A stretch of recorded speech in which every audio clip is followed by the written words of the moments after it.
Cara, o que é o status quo? Como que a gente melhora o serviço de policiamento no Brasil?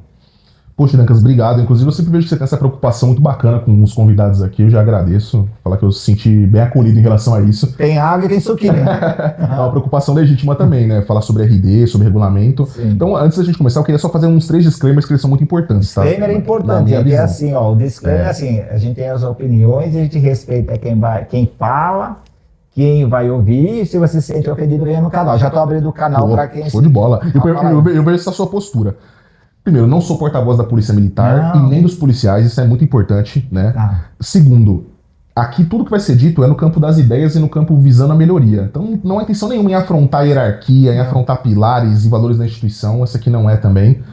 E todos os dados que eu coloquei aqui nessa minha proposta, nesse singelo estudo, eles são todos de origem pública. Então não tem nada confidencial aqui, não tem nada que eu extraí de algum sistema, fiz alguma pesquisa, né, por fora, que não seja algo totalmente público e facilmente consultável no Google, inclusive no trabalho tem as referências. Aliás, esse trabalho seu está disponível para quem quiser consultar? Você consegue disponibilizar? Consigo sim, se quiser, a gente já manda o link lá, deixa o link disposto na descrição. Tá aqui na descrição do vídeo o link, os contatos dele, você que é policial no Brasil, você que está fazendo TCC, você que é estudante do direito, administração, contabilidade, quer conversar com uma pessoa diferente.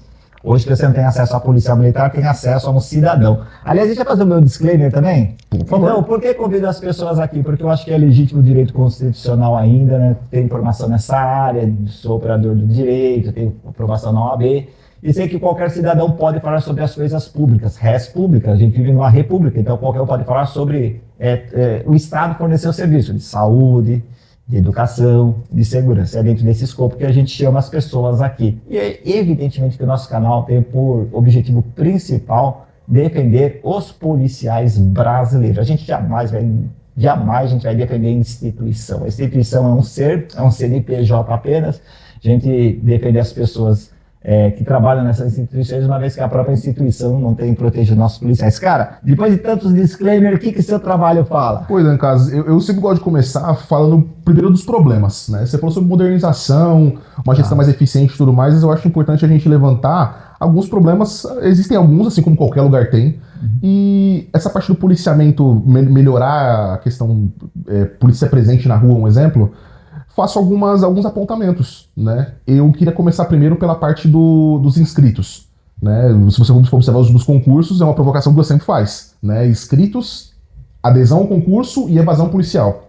Eu acho que o problema que nós temos de policiamento hoje, às vezes de falta ou de alguns gargalos... Você está falando da polícia ostensiva. Polícia ostensiva. Tá. Ele não é... Lembrando sempre, pessoal, polícia militar, tá? A minha experiência dentro disso. Eles não são problemas separados. Eles são duas coisas que caminham juntas. Então... Número de inscritos, aprovados e debandada. Debandada é por minha conta, tá, gente? Por minha conta e pela revista Sociedade Militar, a revista mais importante hoje que fala dos militares federais. É uma revista eletrônica, se você não conhece, a revista Sociedade Militar tá aí para você conhecer. Já veio usar o termo debandada lá. E assim, essa evasão, elas são um dado estatístico, né? A gente vem desde 2017 numa crescente. A gente tinha cerca de 297 baixas em 2017 e fechamos 2025 com 917. Isso você está falando Polícia Militar de São Paulo. Polícia Militar de São Paulo. Dados públicos. Dados públicos da Polícia Militar do Estado de São Paulo. Isso é exoneração a pedido. Exoneração a pedido. Fora aposentadoria, demissão, licença para tratamento de saúde, né? Todas as outras. O número é maior. Então a gente está falando somente de saídas voluntárias. Tá. Isso daí, então, já revela alguma coisa. A gente tem 8 anos com esse valor crescente. Em contrapartida, nossa porta de entrada, o funil está cada vez conseguindo capturar menos interessados. Então, mas isso, cara, desculpa te cortar, mas é uma conversa para a gente ter que ter insights. Cada vez eu tenho menos interessados na atividade policial. Certo. Policial, não é só polícia militar. Polícia civil, polícia científica, polícia penal, e assim vai diminuindo mesmo. Sim. Veja o concurso da Polícia Penal em São Paulo diminuiu drasticamente. Mas, mesmo diminuindo, o número de pessoas inscritas é muito maior do que as vagas ofertadas. Então tá tudo certo. Concordo contigo, é que eu sempre gosto de traçar o parâmetro da quantidade. Estude com apoio intensivo de inteligência artificial e microlearning na Universidade Policial. Você que é militar do Estado de São Paulo e se prepara para os concursos de sargento e tenente especialista. Link na descrição do vídeo.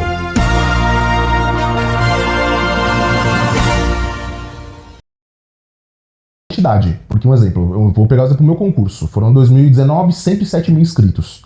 A gente tem um concurso hoje de 2025, que foi um dos últimos com um valor de 2 mil vagas. Temos 58 mil inscritos abertos em 14 capitais. Então, você concorda que existe uma discrepância gigantesca de 6 anos de concurso, 2019 para 2025? Mas você está falando de 2019, não era uma época em que se vivia um Estado mais policialesco? Veja o presidente da República. Então, pode ser uma onda. Pode ser uma questão meramente contextual? Pode ser também. O que me pega bastante é que esses números que a gente está falando do estado de São Paulo. Eu vejo concursos de outras polícias de outros estados sendo extremamente concorridos. Então, eu acho que esse desinteresse pela carreira policial ele não é global. Qual é o estado concorrido? Vamos colocar um exemplo. Polícia Civil do estado de Goiás, as polícias militares do centro-sul do país, que são os melhores salários, um exemplo. Os concursos são disputadíssimos. Eu vi oficiais saindo daqui, inclusive, não sei se talvez você acompanhando o oficial Tenente Hickman, um abraço aí, saiu daqui da Polícia de São Paulo e passou no concurso para oficial do Mato Grosso. Então eu vejo que talvez assim, a questão quem que é? É o Tenente Hickman. Hickman. Ele mora em qual lugar? Ele é daqui de São Paulo, oriundo de São Paulo. Mas ele mora em qual lugar de São Paulo? Capital? São Paulo, capital. Às vezes eu moro ali na divisa... Não, ele inclusive era comando de força na área do 7º Batalhão, ele era da área central. Então assim, o que eu percebo, que existe uma falta de atratividade na carreira policial militar do estado de São Paulo, na minha opinião. Né? Porque eu vou te dar um exemplo, às vezes para fazer a mesma atividade que a gente faz aqui, polícia ostensiva, eu tenho um policial que ganha 50%, 60% a mais de outro ente federado. Eu acho isso um grande diferencial. Imagino que isso impactaria bastante a quantidade de inscritos, né? Mas o argumento que você trouxe sobre ser uma época diferente também é relevante. Então assim, mas isso não justificaria um exemplo na minha saída. Qual que seria o teu argumento para saída? Porque se eu diminuir a atratividade para a entrada, esse argumento seu eu acho ok. Mas e a parte da saída? Como que a gente justificaria então? Eu acho que existe algum problema que está aí no meio. A gente tem que entender o que é. E então, começando por essa parte de identificar esse problema de entrada e saída de policiais. Eu acho interessante. Você também avalia outro tópico bem sensível, número de suicídio. Eu acho que essa é uma coisa que a gente, né, ele é um número muito alarmante. A gente tem e não divulgado. 43 mortes e não divulgado. Não dada de vida. Isso só da PM. Eu tive PM. aqui o delegado Giovanni, da Polícia Federal, ele esteve aqui, e aliás, assista essa entrevista, é sensacional. Ele falou que também há esse evento na Polícia Federal. Deve existir na Polícia Civil, mas aí o Estado ele não vai falar, que envolve muito a saúde, muita particularidade. Sim. Eu acho que se divulgar pode gerar um alarmismo, mas o alarmismo de mídia, sensacionalista. Sim. Não que o Estado não deva fazer, proteger seus funcionários, seus servidores. Sim, eu acho que ele deve fazer. Acho que deve fazer, mas tem essa também. É uma outra estatística que ela é impactante. Um exemplo, a chance de você ser um policial militar em São Paulo versus um cidadão comum e ambos cometerem, né, suicídio, a gente está falando aí de 8 vezes maior. Né? É uma estatística que ela chama atenção. Falando nisso, só para a gente fazer um spin-off desse assunto, cara, por que você acha que tem tanto suicídio aqui na Polícia Militar de São Paulo, no seu ponto de vista? Você acha que... eu tenho uns comentários no canal, mas eu queria ouvir você assim, a gente poder dialogar. O que seria isso daí? Olha, assim, pela minha experiência que eu tenho na atividade operacional, você partir, por exemplo, uma das coisas que as reclamações mais comuns carga de trabalho, jornada de trabalho exaustiva. O estresse da atividade. Estresse da atividade. Alta cobrança, alto grau de fiscalização. Então você tem horário, assédio. Também. A gente tem que colocar os termos técnicos. Né? Gente, eu vou sempre pautar aqui na nossa entrevista, você já sabe, você que me acompanha. Aliás, deixa aquele like, deixa comentário aqui, tiver mais de 50 comentários aqui para o Henrique, eu vou chamá-lo novamente para falar sobre esse assunto. Mas eu só estou usando os termos técnicos. Se eu tenho cobrança, eu tenho um assédio. Sim. Porque você vai além do limite. Do limite, é o assédio. O assédio, você pode ter também, por vezes, acho que o afastamento familiar devido muito a essa parte da carga exaustiva de trabalho. Cara, você tocou num assunto extremamente importante. Esse daqui Mas aí eu faço um nó lá atrás. Porque se esse tenente que você falou, que estava trabalhando em São Paulo, que era daqui da capital, prestou concurso para a Polícia Militar de Mato Grosso. Os familiares estão aqui. Olha, concordo, dá para você fazer esse link, só que aí dá... O concurso da Polícia Militar para soldado é aberto em outras capitais. Eu trago gente de fora e eles ficam longe da família. Sim. Será que a polícia, pensando dessa forma, ela está agindo, ela está potencializando, cara? Porque eu vou falar como psicólogo, eu tenho formação nessa área, a desestruturação familiar, quando você sai do seu local que você vivia como criança, como adolescente, se você não estiver bem amparado e acolhido, você vai ter essa solidão. Dependendo da teoria da psicologia, se tem a pulsão por morte, ou você vai matar ou vai se suicidar. O afastamento familiar, como você bem pontuou, eu digo que os policiais vindo de fora hoje tem um quantitativo absurdo de policiais assim, de outros estados, e é uma reclamação bem frequente também. Qual é o percentual de policiais de outros estados aqui em São Paulo? De cada 100 policiais, ele está falando de quantos? Eu digo pelo menos uns de cada 100, uns 40. 40%. A gente tá falando de bastante gente. Então, eu vou levar pelo meu turno de formação. Acho que de 30 policiais ali, a gente tinha pelo menos uns 10 que eram de fora do estado. Mas aí, cara, eu não poderia estar pensando assim. São Paulo oferece tanto emprego, e eu vou repetir o que os outros entrevistados, não sou preconceituoso, não é pejorativa a minha fala, nada disso. Mas fala assim, os convidados que São Paulo é a locomotiva do estado, produz 1/3 do PIB nacional, um pouco mais de 1/3, 40 milhões de habitantes, a polícia é maior. Será que São Paulo, estado, São Paulo, a região metropolitana, São Paulo, cidade, oferece tanta oportunidade de emprego com outros salários que o próprio paulista não quer ser policial? Então, outras áreas do Brasil que tem menos oferta de emprego acaba atraindo essa mão de obra? Concordo. Você já pensou nisso aí? Já, e inclusive essa competitividade do mercado de trabalho é um dos fatores que desestimula o recém-ingressado a vir ou até a ficar. Por causa da família, salário... Ele faz essa conta porque, assim, a geração que vem agora, ela faz mais conta. Isso é fato. Né? A geração Z, ela vai ver outras oportunidades, a acessibilidade é muito diferente para eles. E até a pessoa tem empregos com salários menores, mas com uma qualidade de vida próximo da família. Tudo isso influencia muito. E eu vejo que esse é um dos fatores que eu ia tocar aqui, que ele afasta também o recém-ingressado. Porque se você for ver desse número que entra de policiais, voltando para o tópico inscritos, o número que entra, o funil para até ele ser um empossado, né, a régua da polícia no estado de São Paulo ela é muito alta. Se você vê as quantidades de eliminações por etapas, ela é muito alta. Então até você chegar ali na ponta da linha para você colocar o policial dentro do curso de formação, você às vezes cai ali por exemplo, eu peguei esse último curso de 58 mil. Eu tive 6 mil candidatos aprovados na prova escrita. Se a gente for contar quem conseguiu se formaram perto dos 1.000 policiais, das 2.200 vagas que foram ofertadas. Não, eu não acho ruim porque a régua, né, você não tá baixando muito a régua para ter um funil de entrada, mas eu acho um número que ele, por exemplo, ele não vai se justificar na recomposição do efetivo. Cara, deixa eu uma pergunta, a gente tá tocando esse assunto do policial, a gente nem falou de melhorar a polícia ainda, hein? E olha só como a gente vai, como que é podcast assim, cara. E participe, coloque seus comentários, o que você está achando. Cara, se a gente pensar dessa forma, 1.000 se formaram, de 60 mil que entraram, 1.200 se formaram, não baixou muito a régua, mas a gente pega o concurso de promotor, também não completa a vaga, o concurso de juiz não completa a vaga. Se eu baixar muito essa régua, talvez a pessoa que vai entrar ainda seja menos qualificada, evidentemente vai ser menos qualificada, para a atividade policial aqui do estado de São Paulo, especialmente a região metropolitana e a capital, que é extremamente beligerante essa área. Você não acha que... Não, poderia, isso traria um grande prejuízo. Inclusive, eu acho que manter essa régua é uma das coisas mais, assim, honrosas que a polícia faz, porque você me falou em preservar a vida do policial, em se preocupar, né? Às vezes você tirar o cara do seu familiar dele lá de um outro estado e trazer para cá, para São Paulo, manter essa régua é uma questão importantíssima.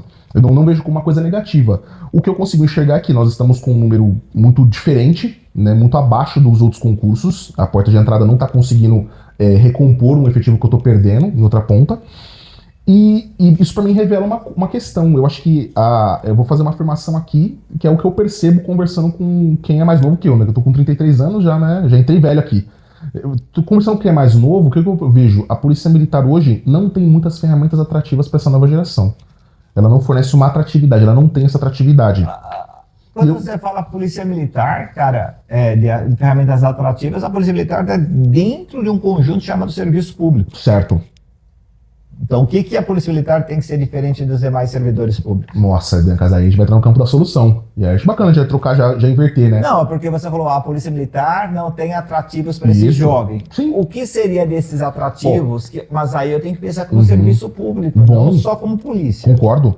Um dos pontos que eu levantei aqui, que eu acho que é uma coisa que é muito atrativa, que influencia muito a tomada de decisão do jovem, por exemplo, a carreira policial militar, uma das coisas que sempre foi um grande motivador, foi, por exemplo, a aposentadoria integral e a paridade, né? É um bom ponto, é uma coisa que diferencia bastante do servidor público convencional, concorda?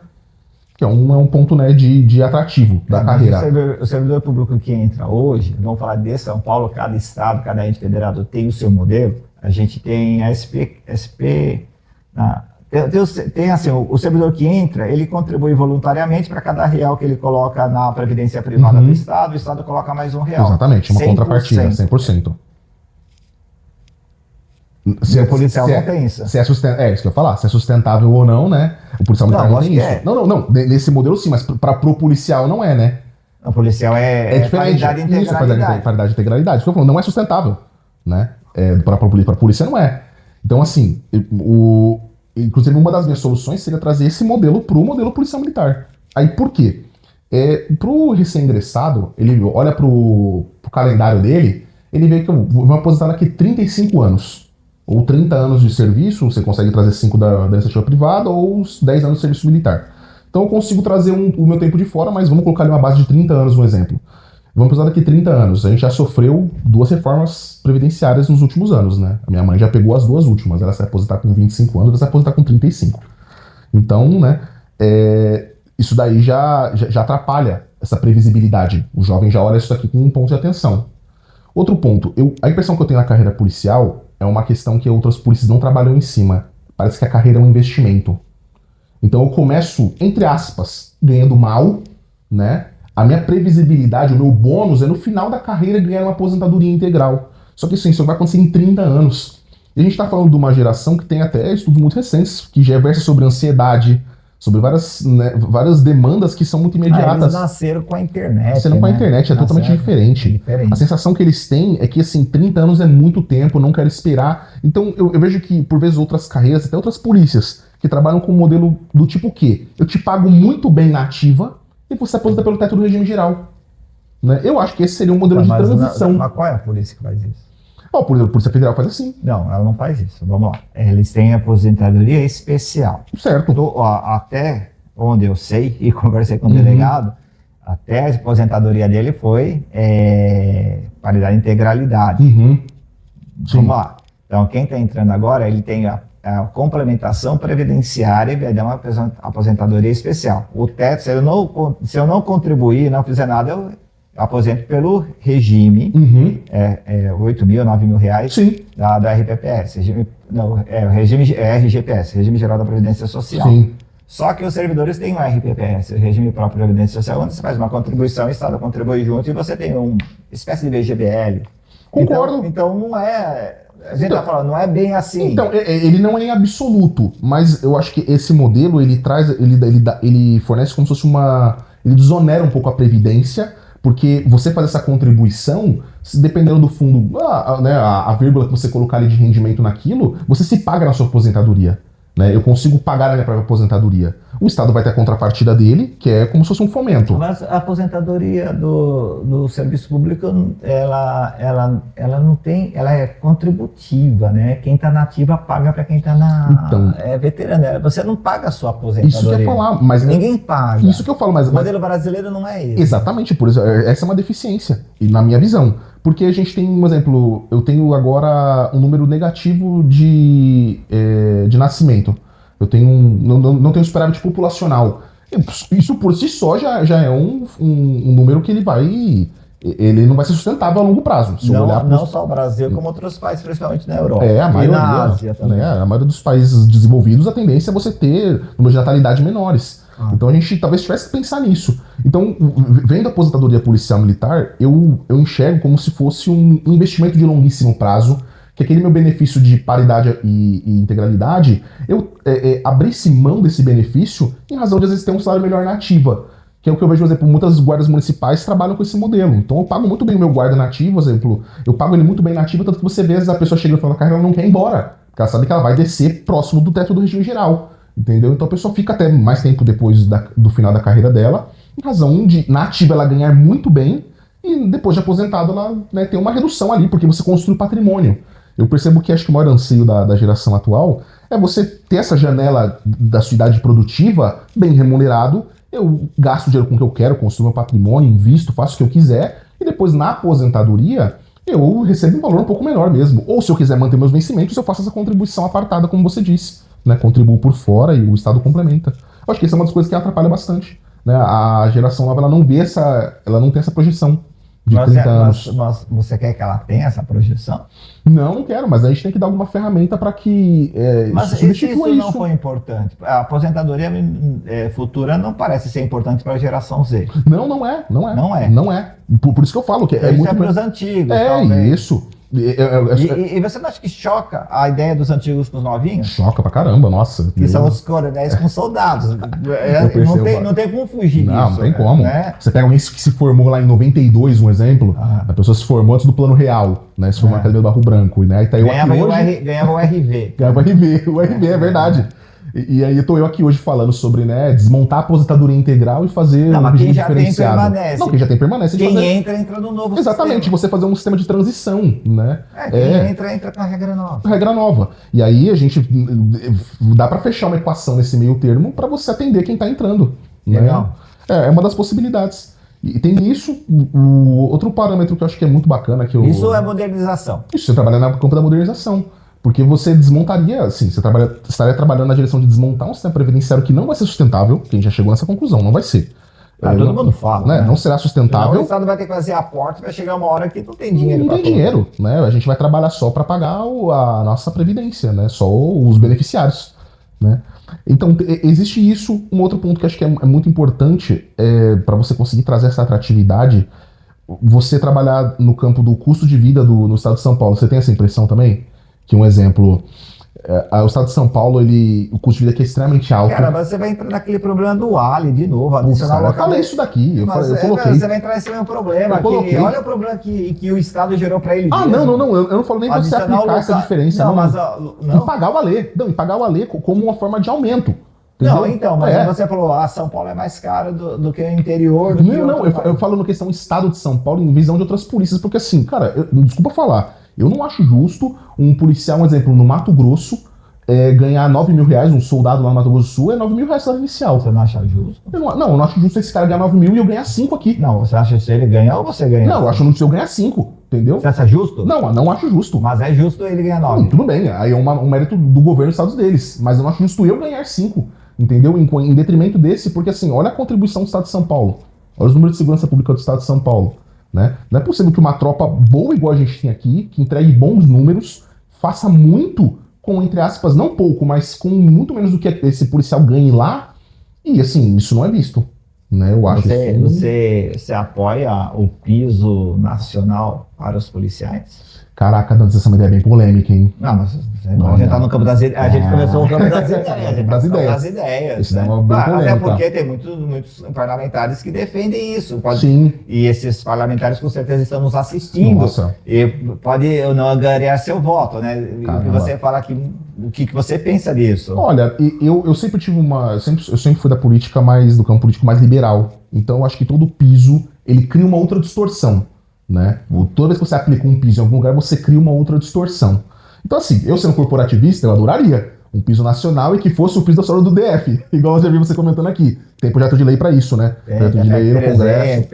Eu adoraria que o piso fosse o DF. A senadora Damares, eu posso estar errando da senadora Damares, mas a PEC 300, mas acho que a senadora Damares, a gente já comentou nessa mesa com outros parlamentares que vieram aqui, é a primeira vez que um operacional fala sobre isso, tem coragem de falar. E fala num nível que eu acho que esse vídeo tem que percorrer a tropa, não os oficiais. Aliás, o pessoal do CIPM, o pessoal da Corregedoria que nos assiste, o Coronel Glaucio que nos assiste nesse trecho, obrigado pela presença. Mas eu acho que esse vídeo tem que percorrer a tropa, porque o mais legal é que a gente discute ideia com soldado e polícia e o nível tá em outro patamar, cara. Eu acho que, eu não sei se distorce, mas eu sei que talvez Se a gente colocar o nível da Polícia do Distrito Federal, é uma solução, mas eu acho que eles vão baixar o patamar deles lá. Então, eu também penso nisso. Porque o que acontece? Você pegar um estado, um exemplo, que às vezes não é nem superavitário. Eu não consigo nem, eu dependo de repasse federal, né? O meu fundo de participação dos estados aqui tá me pagando, uma boa parte da minha receita vem do governo federal via pacto federativo. E aí eu coloco um salário padrão DF para um estado que já não é superavitário, para um estado que também já não consegue se bancar. Mas, geralmente os estados conseguem se bancar. Quem não consegue são os municípios. Tem o FPM, que é o Fundo de Participação dos Municípios, que é o repasse, né? Não sei, mas também o tamanho da polícia lá vamos falar do Mato Grosso, é bem menor que a polícia de São Paulo. Esse não tem, acho que lá não chega a 12 mil homens. Né? Homens então, e mulheres. Homens e mulheres, isso. Tropa, não chega a 12 mil de tropa. Não chega a 12 mil, então realmente é muito diferente. Acho que o efetivo de São Paulo é maior do que o efetivo da polícia. Caraca, agora você chegou no calcanhar, hein? Que você falou de efetivo e eu tenho uma opinião polêmica. E aí sua opinião como cidadão. Como cidadão, que inclusive em base parte desse estudo aqui versa sobre ela. Acho que a gente tem muito policial em São Paulo. Deixa eu lembrar, para você poder falar sobre o efetivo policial de São Paulo, policial militar, eu acho que é importante a gente rever o discurso de posse da Coronel Glaucia, que é a comandante-geral da Polícia Militar de São Paulo, que ela falou que tem, eu vou errar, 1.000 para lá, 1.000 para cá, ela falou que tem pouco mais de 82 mil policiais sob seu comando e o efetivo fixado, não sei se é 93 ou 97 mil. A gente tem um gap aí de 12 mil, né? 12 mil policiais, cara. Fala do efetivo agora. Não, com essa variável. Com essa variável, não, é que é importante, né? Inclusive é até bom a gente chamar atenção para a SPPrev, né? A gente comentou antes aqui de começar o podcast sobre aquele número, né? Que é fornecido pela SPPrev, um número quantitativo, né? De efetivo de policial, e a Coronel Glaucia deu outro número.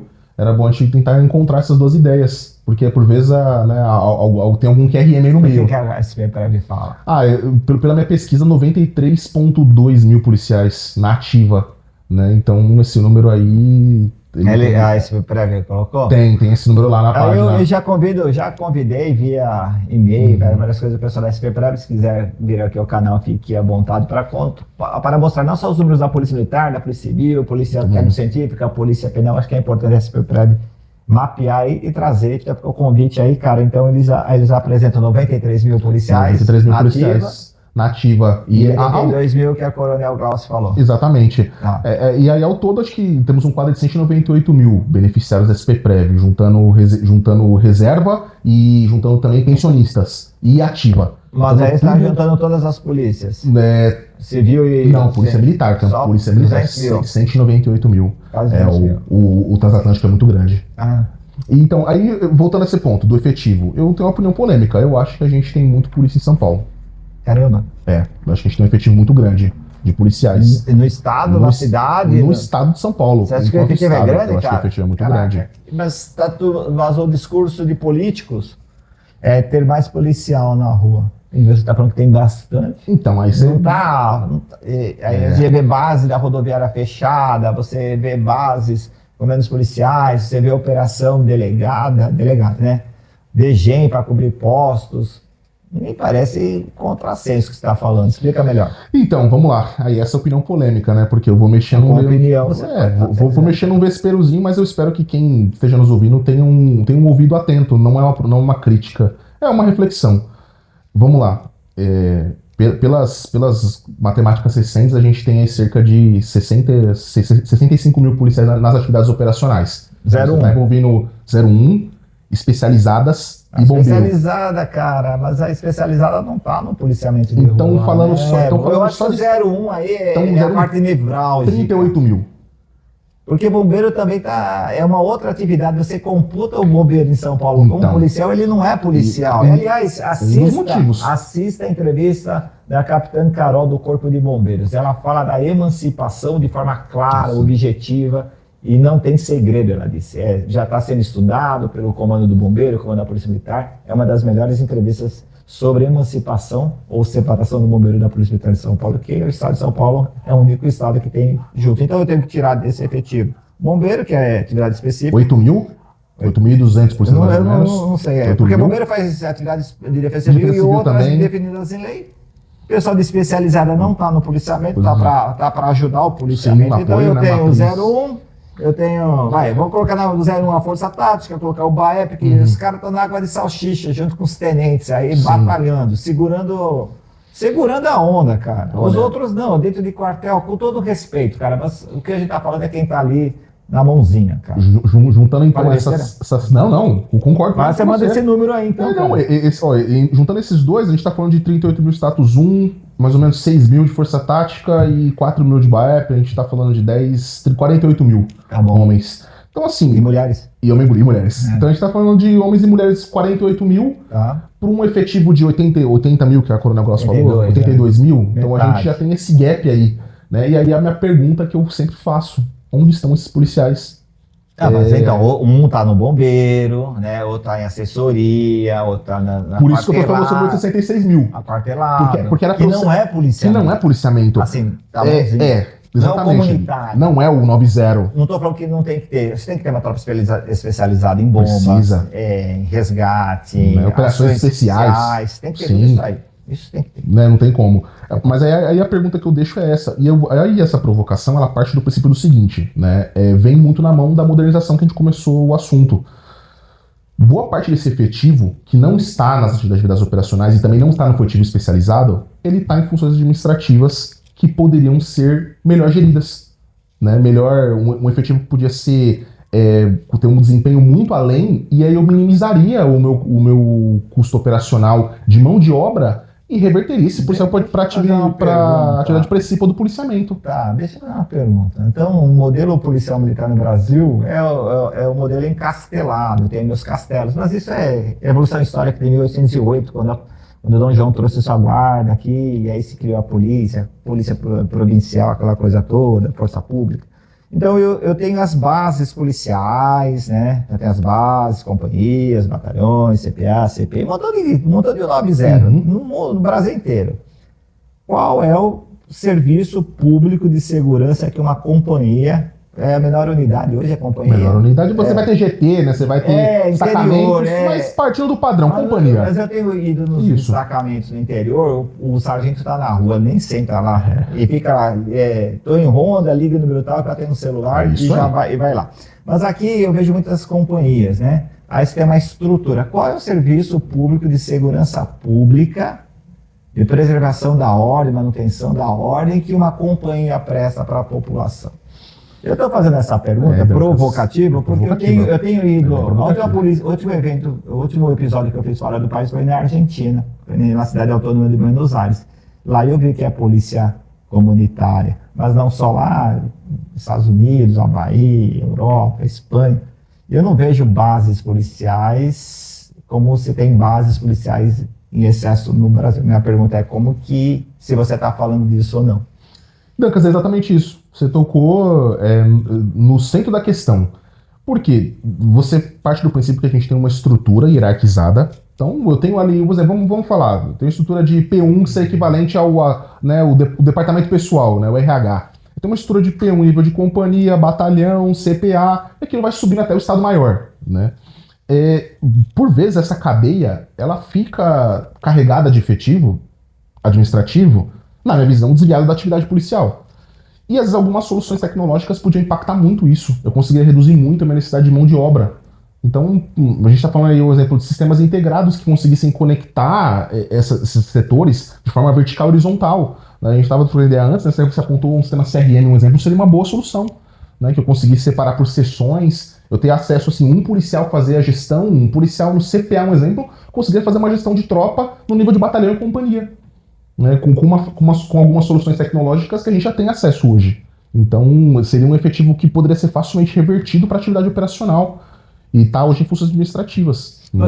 Você não acha que talvez esse número de policiais administrativos que você cita tem a ver com a forma que a polícia foi criada, a polícia militar, os moldes das Forças Armadas? Porque a polícia militar, Forças Armadas são os militares federais, as polícias militares são os militares estaduais e segue esse modelo. Concordo. Inclusive, eu ia falar que parte desse meu apontamento, ele vem de uma necessidade que a gente herda das Forças Armadas de ser autossuficiente. Então, a tropa ela precisa ser autossuficiente no terreno. Então, eu tenho que ter na parte, um exemplo, de cavalaria, infantaria, a parte de telecomunicação, preciso ter, né, desde a parte de manutenção eu tenho que ter tudo isso. Só que, convenhamos, Idancas, a sociedade não é mais a mesma. Né? A polícia militar herdou isso das Forças Armadas, mas nós temos um quesito que as Forças Armadas não têm, nós temos o contato com a população. A gente é responsável por fazemos essa função que é muito nobre. Então isso também nos traz uma responsabilidade em sermos vanguarda em algumas mudanças, né? E não desconstruir a hierarquia e a disciplina, não é nem mexer nos pilares, mas você abrir mão, em certa medida, um pouco da sua autossuficiência, que eu coloco entre aspas, porque a gente sabe que por vezes não funciona na prática. Nem toda polícia militar tem hospital. Sim. A de São Paulo tem e segue o modelo militar federal. Esse é um exemplo? Poderia ser, talvez. Eu parto do princípio que, um exemplo, a existência da HPM, aqui em São Paulo já foi atendido, inclusive mandar um abraço para Cabo Sirlei, minha mãe, 97 milhão, trabalha lá.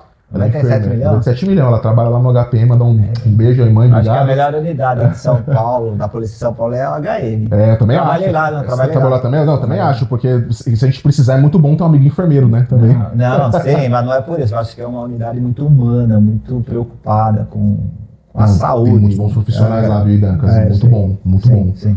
Você me falou assim, foi muito bem atendido.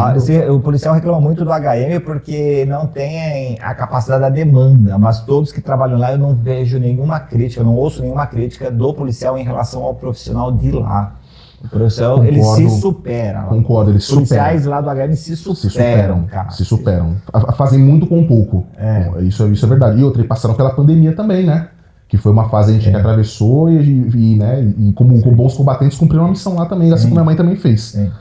E voltando a esse ponto, eu acho que o HM é uma estrutura que ela cumpre muito bem a função, mas para quem é daqui. Quando você pensa na estrutura Polícia Militar de Estado, qual o atendimento que um policial lá de, vamos dizer, São José do Rio Preto consegue? E aí? Mas você tem a telejunta, não tem? Mas... Você tem o médico deslocado no CPA e você tem a telejunta. Não resolveu isso aí? Mas eu preciso de um pronto atendimento, um exemplo. No interior? Mas o pronto atendimento não é a HM que faz. No plano do SUS, não. O HM está no SUS, não está? Estou perguntando. Não. Essa parte do HM está do SUS eu não tenho conhecimento. Mas o pronto atendimento, estou com dor de cabeça, cravei minha unha, esse é um pronto atendimento. Sim, e o HM faz esse atendimento. Então, mas esse é o gargalo da saúde no Brasil, não é o pós-pronto atendimento, que aí vai bem o SUS, vai toda a saúde. O problema é ser sobrecarga em hospital, onde o pronto atendimento não é em hospital. Concordo, realmente. Se nós brasileiros entendêssemos melhor o SUS, a gente não iria na porta do hospital. Não ia. Com dor de cabeça. Não ia. Mas machuquei a perna, estou mancando. Não é isso que serve o pronto atendimento. Não é isso. Mas outro exemplo, você concorda com o atendimento de especialidade lá no HM? Ele está prejudicado também. O hospital faz especialidade, isso sim. Ele está prejudicado, né? Se você precisar de ortopedia, cardiologia. Sim. Mas o pronto atendimento, qualquer unidade faz o pronto atendimento dentro do plano de SUS. Se a gente entendesse isso melhor, a gente não sobrecarregava. Não sobrecarregava, né? Porque você no hospital estadual não é feito para isso. Isso é verdade. Você vai na AMA, na UBS, você tem outras ferramentas ali municipais para fazer. Isso, vai no CPA, tem médico lá. Então tem. Ou deveria ter, né? Também é outra crítica, mas assim, eu acho que essa parte fica aquém o atendimento, porque estão supondo, por exemplo, o policial precisa de um atendimento ortopédico. Ele não vai deslocar de São José do Rio Preto para São Paulo. Nem tem como. Nem tem como. Então assim, uma das soluções que eu apontei aqui seria, por vezes, a gente pegar aquele valor que é a contribuição obrigatória CBPM, conheço vários policiais que não são beneficiários, não utilizam o serviço CBPM. O que você acha do CBPM? É 2% do padrão. 2% do padrão. Mas o CBPM, vamos lembrar, não é para atender o policial, e sim os familiares. Os dependentes, né? Os dependentes dele, isso. Assim, na minha opinião, é uma possibilidade, assim como minha mãe aqui da capital, eu já fui assistido pelo Cruz Azul, um exemplo, já fui assistido. Minha mãe já também foi assistida. Nasceu lá, você? Não cheguei a nascer lá, nasci em Francisco Morato. Mas em vários outros momentos eu fui atendido lá. É muito bom, inclusive, o atendimento lá. O que acontece? Eu acho que a gente poderia substituir essa contribuição da CBPM para esses policiais que estão distantes, que não vão fazer parte do atendimento do Cruz Azul. Vamos comprar um fundo de saúde para esse policial. A Caixa Beneficente da Polícia Militar, isso aqui está em vários vídeos que a gente já fez, tá, gente? Não estou criando nada na minha cabeça e, mais uma vez, convido a direção da Caixa Beneficente da Polícia Militar a vir aqui. Eu já convidei e vocês declinaram. Então, muitas vezes os policiais falam assim, por que você não convida? Então, falando mais uma vez, eu os convido. Na última vez, declinou de última hora. Então, mas fica aqui aberto o convite para vocês mostrarem a importância da Caixa Beneficente. A Caixa Beneficente repassa esses 2% para a Cruz Azul e para o APAS. Sim. Veio um advogado aqui e falou que agora não está nem repassando mais para o APAS, Associação de Policiais Militares, Assistência à Saúde, alguma coisa assim do tipo, para o interior. Hoje o policial entra na corporação, ele já é obrigado a contribuir. Ele não é facultativo. Não é facultativo. E você está falando tirar isso daí, mas a lei não permite que ele saia. Ele precisa constituir um advogado e entrar com uma ação. E aí a procuradoria libera esse não nem contesta mais. Não nem contesta, inclusive é bem rápido. E aí, assim, você criar um mecanismo para que esse desconto, por vezes sendo obrigatório. Um exemplo, o policial não foi beneficiado daquele atendimento. Nunca usei a ferramenta, nunca usei o sistema de saúde. Não tem dependente. Não tem dependente, nunca usei, não quero ter. Me aposentei e fui para Mato Grosso. Um exemplo, não vou ser atendido. Eu vou fazer um fundo de saúde e depois eu conseguir resgatar isso através de um voucher. Por exemplo, para o policial, para ser atendido, por exemplo, eu ir numa clínica credenciada e falar assim, olha, eu quero um atendimento ortopédico. Preciso de um atendimento, por exemplo, sei lá, odontológico. Eu tenho essa conversão de valor em um auxílio saúde. Entendeu? Porque aí, senão, de certa forma, talvez eu não vou sanar o problema. Não deu certo? Sim, é exatamente o que você apontou. Mas não deu certo. Mas acontece, mas em quais termos, né? Porque acontece, eu acho que muito também a gente precisa transferir certas demandas para a iniciativa privada. Então, eu ia atrás das clínicas de saúde no interior, fazer convênios, ia bater na porta dos governos de saúde, os planos de saúde, falar assim, ó, eu tenho uma carteira gigantesca de clientes e eu quero fornecer um atendimento médico para eles. Ó, a contribuição deles é essa. Por que isso não vai para frente, Henrique? Então, aí... O que você acha? É unidade tradicional, HM? Porque eu teve um comandante que falou que tem uma HM porque é tradicional. Você foi falado isso? Já ouvi esse argumento também. Não sei se é exatamente essa palavra, não lembro o nome do comandante, isso chegou aqui no canal por diversas fontes. Talvez o tradicionalismo impacte no modernismo. Não sei se é isso que você está falando. Eu concordo, porque assim, tem muita gente que parte do argumento meramente disfuncional. Não, porque o Estado não presta, as pessoas não estão preocupadas, e eu imagino que não deva ser isso. Não, porque o Estado são formados por pessoas que querem o bem de todos. Que querem o bem, exatamente. E a pessoa tem que pensar o seguinte, muita gente fala assim, mas isso aqui é porque o oficial não quer. Mas o oficial também está no interior, ele também não tem atendimento lá. Por vezes, também não tem atendimento do HPM. Então, ele servindo aquela ferramenta, ele também resolveria um problema dele mesmo, de forma consequente. Então eu acho que é um argumento muito raso. Eu acho que o tradicionalismo... É legal você falar, é interessante você falar, você é soldado e tá falando que quando o oficial não quer, esse tipo de conversa é uma conversa tipo, eu vou falar, oficial, pelo menos até tenente, primeiro tenente, até capitão recruta tá na água de salsicha. Tá junto, né? Tá junto, tá correndo junto, né, cara? Tá correndo junto, né? A gente tem conversas. É isso, né? Tem algumas conversas que falam, né? Se alguém falei errado a água de salsicha? Não. Continua a água de salsicha? Continua a água de salsicha. Não, eu falo assim, quem já teve um contato bacana já viu como é que é a conversa de um oficial superior para um tenente.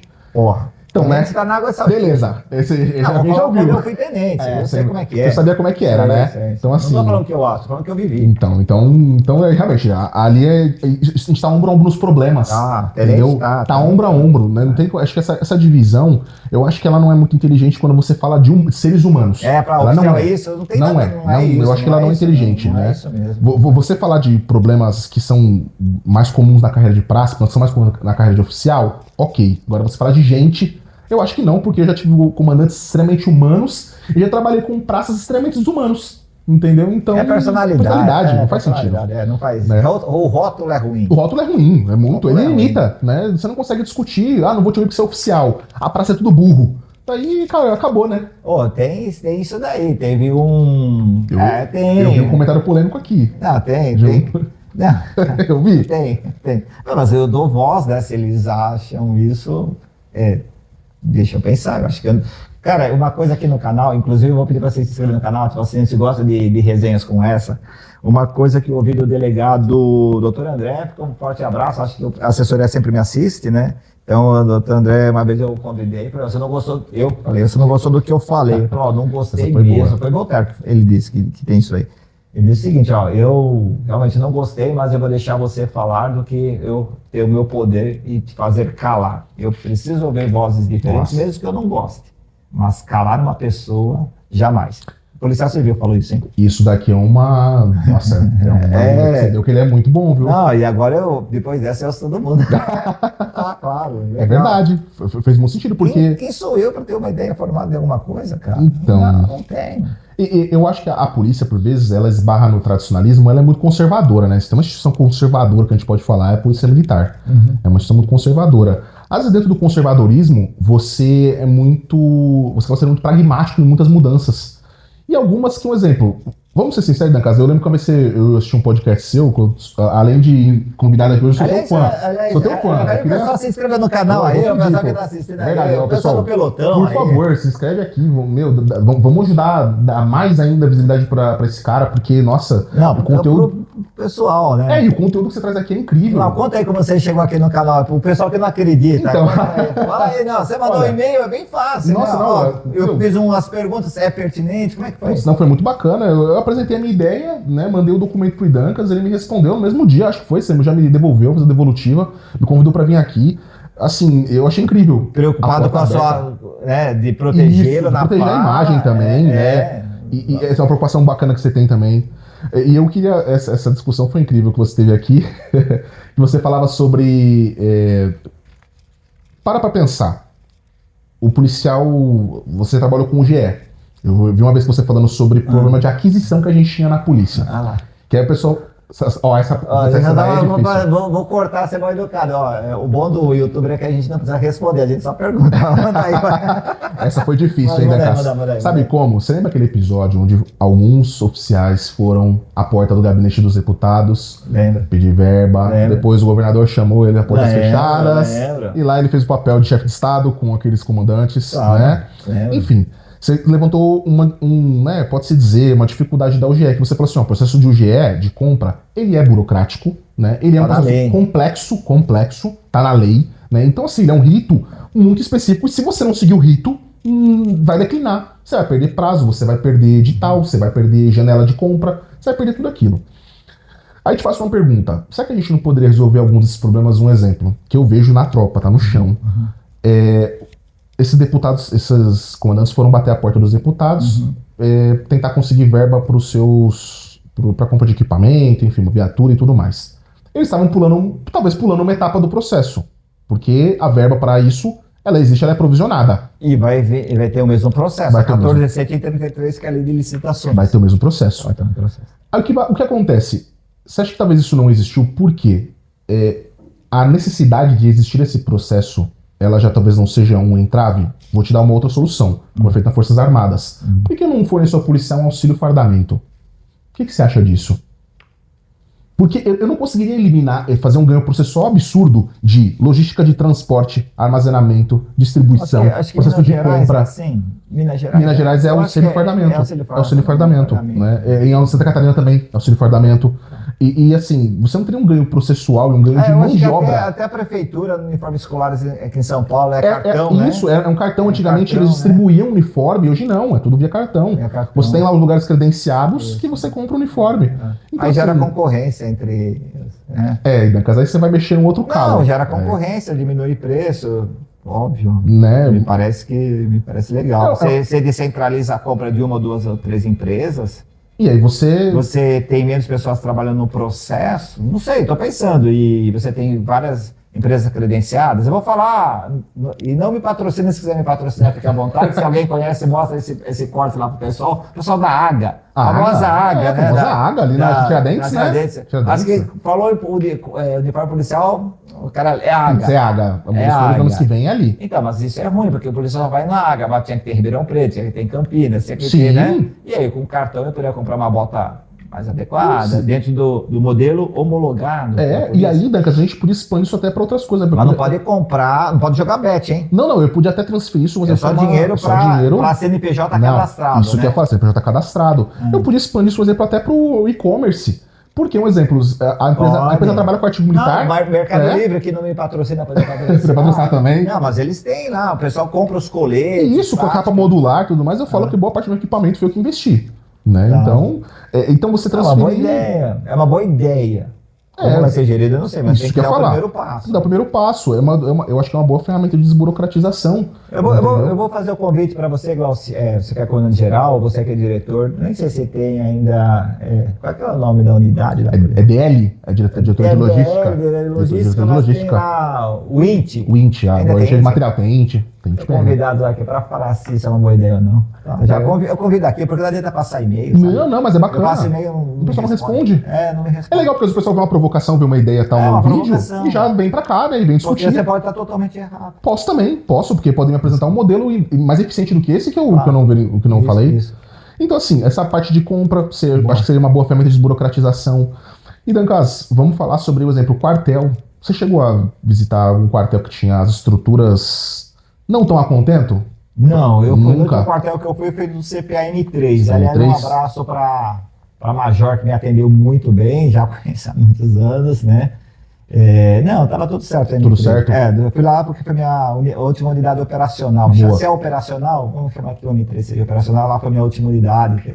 Eu trabalhei na rua, tava no M3, então lá tava...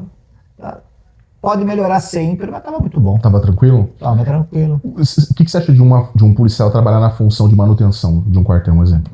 Não sei, fala você aí, cara. Agora transfere pra mim, joga no meu peito. Porque assim, eu penso, se o policial não tem condições de trabalhar, e ele fez o concurso para o serviço público operacional de manutenção e preservação da ordem pública, aposenta. E abre vaga. Eu tenho a mesma opinião, Dancas. Porque se ele não pode mais trabalhar, ele não pode trabalhar. Aí tem moléstia em razão do serviço, acidente, tem várias Você coisas. pode aplicar o grau de invalidez, ou a invalidez que for condizente com ele. Mas assim, eu acho que boa parte dessas demandas que são administrativas internas, a gente resolveria com, por exemplo, viabilização de contratos, prestação de serviço. Porque assim... Mas não tem isso? Então, tem, mas não é a regra. Existe, por exemplo, os serviços de limpeza. Você tem empresas que prestam serviço de limpeza, um exemplo. Tá. Mas é policial que limpa? Não é um policial, é uma pessoa de fora, né? Tem lá uma equipe de limpeza, uma empresa que presta serviço. Ela tá falindo, levando... Não é um problema. É outro. Não é da PM esse problema. Não, esse não.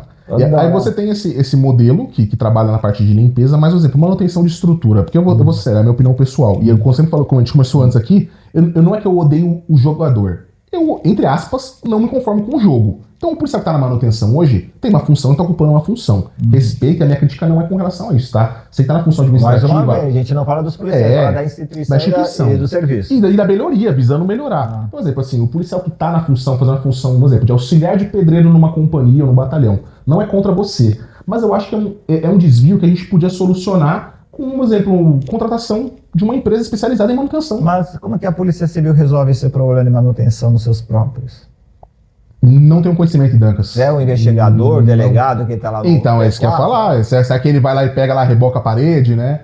Então realmente, é uma informação importante, né? Trocar as informações entre a milícia civil. Você não pesquisou com a Polícia Civil. Eu deveria pesquisar a Polícia Civil, a Polícia Científica. Não cheguei a olhar. Na Polícia Penal, quem é que reforma lá as celas dos presos? Imagino que não deva ser o agente. Eu imagino que não é o agente. Não sei, então, é uma pergunta, né? Você tem que fazer o direito comparado também. Sim, né? Também.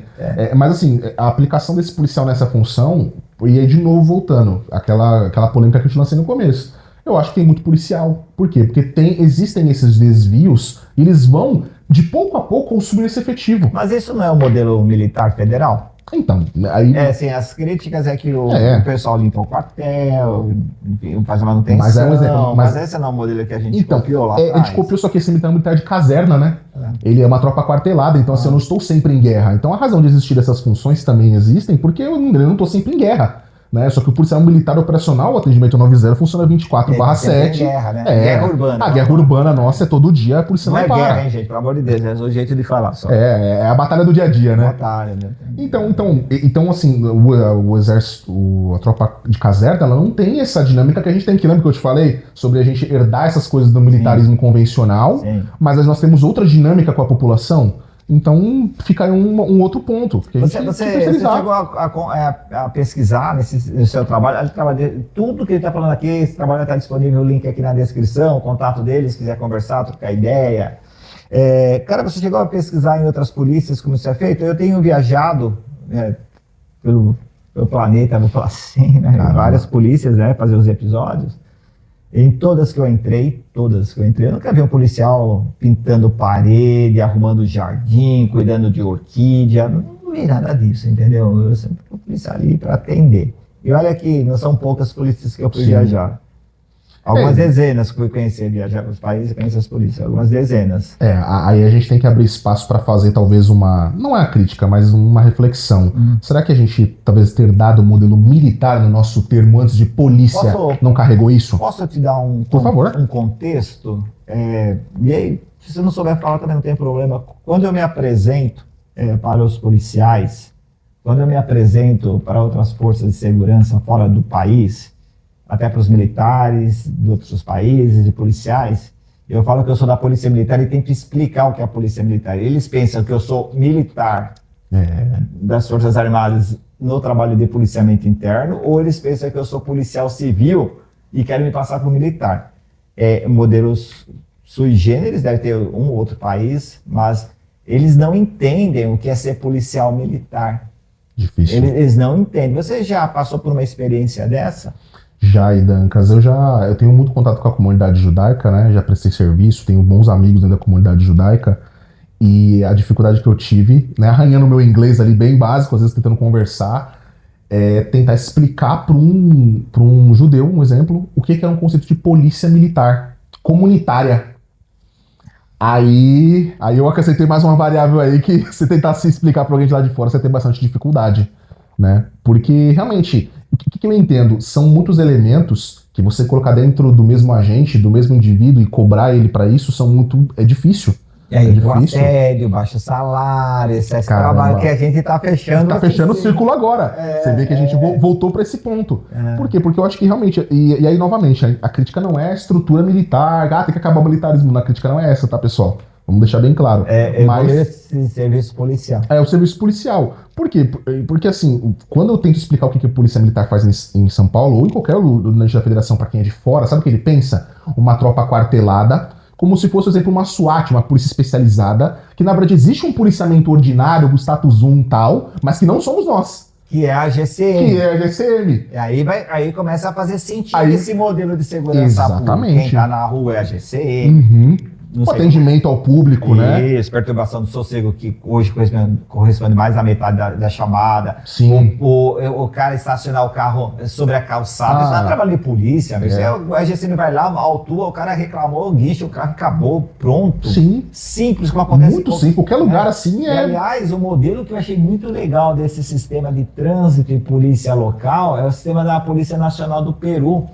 Que eles não são militares, eles são fardados, mas o problema de trânsito é uma outra instituição e eles fazem, tá lá, autuou, reclamou, chamou, guincho e acabou. Pronto, o Estado vai lá e resolve o problema. Sabe, bem prático. Eu não sei se é isso. Poderia ser também, Dancas, é uma das soluções. No policiamento, o Estado não perde só a polícia militar, uma tropa de mais força, uma intervenção mais cirúrgica. Sim. Onde você precisa de um combate maior. Exatamente, você atuar assim, na criminalidade densa. Tira o policial militar, da DGEM, delegado, aí você tem que entender a linha de raciocínio da Paulista, daquelas regiões. Né? Ele é tropa quartelada, já distribui na periferia, deixa de ser lá da Paulista. Né? E de fato você usaria, por exemplo, você usaria a polícia militar para ocupar terreno. Por exemplo, o lugar, militar. O lugar é conhecido. O terreno é militar. O terreno. Exatamente. A gente tinha a aula territorial, a defesa territorial é o terreno. O policial tem que atuar no terreno. No terreno. Então você contra o crime organizado. Contra o crime organizado, né? Um ponto conhecido como veio de drogas, área de alto índice criminal, alto índice de roubo, você teria um emprego muito melhor. Você afastando do policiamento convencional, porque a GCM faria. Por exemplo, a operação delegada, eu sei que o dinheiro faz falta, não é disso que a gente está falando, mas o uso do solo, quem olha são os agentes municipais. Então, você deixa a GCM lá com a operação DEAC deles e o policial que estava na delegada, ele começa a ir para áreas mais periféricas do centro, né? Que é a ocupação do terreno para o crime ficar mais sufocado. Exatamente, que aí você tem a parte repressiva imediata, que é uma das funções que, por exemplo, a gente não consegue fazer até no policiamento ordinário, Porque o status 1, né, o 90 vai consumindo ali parte do seu... Mas eu vou dar uma ideia para ele. Você é deputado, vereador, não sei se você vai querer, mas... Olha, não... Mas aí não você entra também não. assim, ó, que a GCM faça o termo circunstanciado eletrônico, que a PM possa fazer, porque desafoga a delegacia também. Sim, eu acho que é um bom modelo. Você tem que fazer tudo, sim. Você faz essa roda essa de modernização, porque você deixaria também a delegacia ocupada com uma investigação também, né? Diária ali. Diária. Você permitia o investigador sair na rua, diligenciar tudo mais, né? Não ser só cartorário. Não só cartorário e também não deixar, por vezes, só o policial da unidade especializada da civil fazer esse trabalho. Porque normalmente quem faz isso daí são pessoas especializadas. Mas essa é uma repressão, mas quando você é mandado de busca, apreensão, a especializada trabalha muito nessa área. Trabalha muito nessa área também, né? Então, e aí, essa parte, né, que a gente mexeu nesse vespeiro sobre o ser militar, eu acho bem... Não, a gente conversou da boa, cara. Não acho que não. Mas você acha isso não afronta oficial, não? Que mexe numa esfera de influência ali? Não, nem falamos de ali? oficial, nem de praça aqui, a gente tá falando de ideias, né? Campo das ideias. Você vai ser chamado na polícia para mostrar suas ideias, porque... Bacana. Eu não sei se você tem contato com o pessoal da... Porque de repente assim, você é tão inteligente e mostrou-se aqui nessa conversa. Obrigado mesmo. E vai ser chamado para trabalhar na EM, vai ser mais um ADM. Olha, caramba, ia ser um tapa na minha cara, né? Então ele é contra... Não, ele não fala nada disso. Eu imagino que ele quer mais policial na rua, mas ele é por colocar essas ideias contributivas. Mas imagina. Tira você do policiamento e vem pra cá, então. Olha, eu posso ser sincero, sabe o que eu pareceria muito? Sabe o que eu pareceria? Você já viu que tem alguns grupos políticos que não são a favor do uso da emenda parlamentar, não são a favor do uso do dinheiro público. Sim. Só que eles vão lá e usam o fundo pra se eleger. Seria uma ferramenta pra fazer com essa, né? Não, mas... então você faz uma promessa aqui, não quero sair do policiamento. Não quero sair do policiamento, já fui chamado, inclusive. Mas eu quero ser do 01. Quero ser do 01. Assim como fui, nunca pisei numa DM. Se ele for transferido para que, sei lá, para terceira EM, primeira EM, coloca nos comentários. Vamos cobrar, né? Não, mas faz o seguinte, porque aí você começa a ganhar respeito, não só das praças, mas também dos oficiais.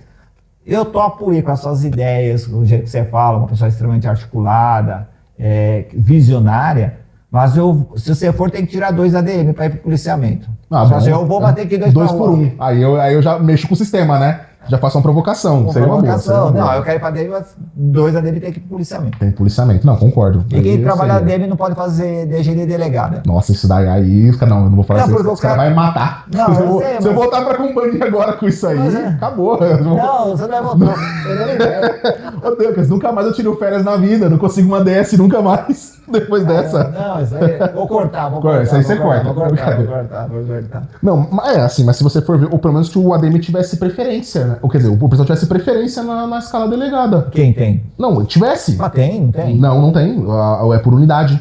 Não, mas vamos falar disso aí, daí vai entrar na policial, os caras querem encher seu saco aí. Isso aí é outro vespeiro, né? Não fala só da cara, mas desse ponto, cara, deixa eu só falar, você acha que Muralha Paulista, tá falando de São Paulo, outros estados tem, os países também tem, Smart Sampa, que São José tem o seu modelo, Campinas tem o seu modelo. Nossa, São José ficou muito bom, hein? Você acha que o modelo de monitoramento por câmeras, por drone, por cães, da Dynamics Robotics, a GCM tem um, mas eu já vi isso em outras polícias, é a solução para ter o policiamento presente quando a ocorrência acontecer, ou antes de ocorrer a ocorrência, que é o pré-crime, né? Sim. Teve um candidato que falou do pré-crime. Se eu tenho reconhecimento facial, reconhecimento de comportamento, eu já mando a unidade para lá antes do crime acontecer. Excelente. Eu acho que é um dos motivos, inclusive, pelo qual a polícia militar e as outras polícias também conseguiu fazer mais com menos, entre aspas, né? Porque nós não estamos hoje no ápice do nosso efetivo histórico. A gente já teve 96 mil homens aí na ativa e mulheres na ativa. A gente já teve esse efetivo todo na... Isso aí, cara. Não, é verdade. Eu esqueço da parte da inclusão, né? Operadores da segurança. Então a gente tem esse efetivo, a gente já teve num clarão histórico, já tivemos esse ápice histórico de 96 mil, e hoje estamos longe até desse número, né? A Coronel apontou 82 mil, então a gente está longe desse número. Só que a gente entrega ainda bons números de segurança. Se você observar... Os números deviam ser 0, não deveria ser tanto de flagrante, de ocorrência. Eu concordo, Dan, porque se a gente for levar o policiamento preventivo como a base, ele deveria ser próximo de 0. Né? Se eu não quero multa na rodovia, eu ponho o policial ali pra ser vista. Pronto, eu ponho ele lá mas aí eu ponho um né? radar ali pra tirar a multa, aí não... Então, é porque... Aí o pessoal me critica. Porque mas você está certíssimo. O ideal seria 0, né? 0. Seria 0. A maior produtividade é 0. Não, a produtividade é 0. E é bem difícil mas aí você tem bons metrificar. resultados se você fizer mais. Vai ser estranho. É verdade. Não, é contrassenso. É um contrassenso, porque eu acho que muito disso é fomentado também pelo instinto que o militarismo tem a capacidade absurda de adestramento. Isso a gente sabe. Essa palavra é estranha, Tem um adestramento militar, ele tem uma boa capacidade. E muito nos é incutido dentro do adestramento militar que você combater o crime, que você ir atrás do ladrão, que você prender, você fazer o flagrante. Não tem que ter ladrão, mas se você prender, você falhou no preventivo. Então, só que aí eu te contraponho. A gente tem uma questão institucional que é o que é ensinado pra você na escola. Caramba. Você fazer uma boa abordagem, você ter um bom tirocínio, pegar um flagrante legal é uma coisa bem vista. Só que, por exemplo, se eu patrulhar 12 horas, não fizer uma abordagem e também não acontecer nenhum crime ali no meu CPP, no meu cartão de patrulhamento, não acontecer nenhum crime, tem muita gente que olha isso aqui como um cara vagabundo. Putz, o cara não abordou ninguém, você não achou ninguém suspeito. Não, mas você não fiscalizou uma moto, fiscalizou um carro. E você já se deparou com esse pensamento? Eu já tive alguns chefes que me apontaram isso. Então, mas fora do país não existe isso, né? Fora do Brasil, mas lá eles têm crime. Lá eles têm coisa mais grave que o Brasil, que o crime é fácil combater, é fácil acabar com facção, tem que ter interesse político.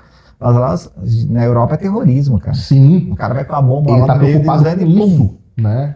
Então, exatamente. Sabe? É muito mais letal. Será que a polícia militar ou algo que equivale atende a perturbação do sossego?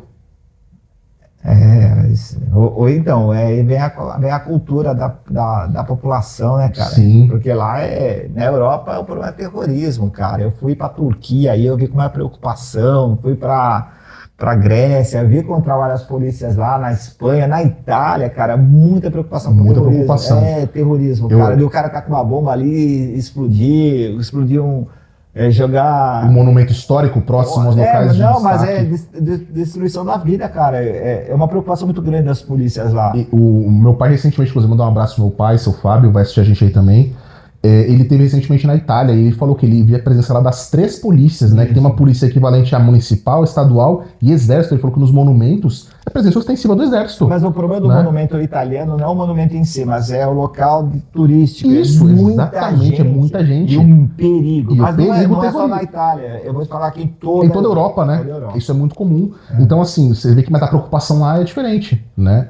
E aqui nosso foco aqui acaba sendo o outro. O povo é educado, né? Em relação ao brasileiro, o cara não vai pichar, o cara não vai ligar o som no último volume, o cara fez uma faculdade, sabe? O cara tem direitos, mas ele também tem obrigações e deveres. E isso daqui é uma coisa bem esquecida, né? Se falar sobre deveres aqui no Brasil, você pode ser até algum ista aí no final, né? Você fala, você tem dever de não fazer barulho. Nossa, mas é minha liberdade de expressão, mas eu tenho direitos de ouvir, né? A expressão vai até onde a gente começa. Gente, eu conversei aqui com o Henrique, um papo bem legal sobre modernização da atividade policial militar. Ele propôs várias soluções. Se você gostou desse tipo de podcast, desse tipo de resenha, coloca nos comentários. Quer que ele volte? Ele tem um montão de coisa, mas o tempo é curto. O tempo é curto, passou rapidinho aí. Coloca nos comentários, eu convoco ele. Para a segunda oportunidade. Um cara super inteligente. O Henrique, obrigado, cara. Eu agradeço. É uma satisfação aproveitar também o pessoal se inscreve no canal. Pessoal aí, siga o canal e seus amigos possam assistir e deixar comentário, cara. Obrigado mesmo. Vou pedir pra todo mundo lá seguir. Eu já tem bastante gente que vai estar atenta no canal pra ver o lançamento do vídeo. Quero agradecer o espaço. Claro. Obrigado mesmo pela tua educação. Você é um cara ímpar, muito, muito assim, além do que eu esperava, né? Uma inteligência absurda, nossa educação incrível. E agradecer por poder sentar aqui onde já sentaram todas as pessoas importantes, né? E obrigado pelo espaço mesmo. Todos são importantes aqui, todos. Obrigado mesmo. Soldado ao governador que já sentou aqui, sendo entrevistado, todos são importantes, porque o objetivo do canal é defender os agentes, os operadores, os policiais brasileiros, sejam eles federais, estaduais, municipais, e jamais a gente vai defender instituições. Quem precisa ser ouvido são os nossos profissionais. Gosta dessa resenha? Gostou do vídeo aleatório? Aquele convite para se inscrever no canal, ativar o sininho, deixa seu comentário. Sendo possível, torne-se membro do canal. Sendo membro, você tem acesso ao conteúdo que a gente produz. E a gente produz muita coisa de segurança pública, muita parte do direito, né? Bastante coisa. Muita coisa E dentro. se você quiser vir aqui no canal, aqui na descrição tem o nosso WhatsApp, manda a sua proposta de fala, se tiver dentro do nosso editorial, você vai ser sim chamado para falar e se expressar, porque em alguns lugares você não tem condições, nas grandes mídias você não tem acesso, mas aqui no canal a gente fala com os operadores de direito. Até o próximo vídeo, valeu. Valeu, obrigado.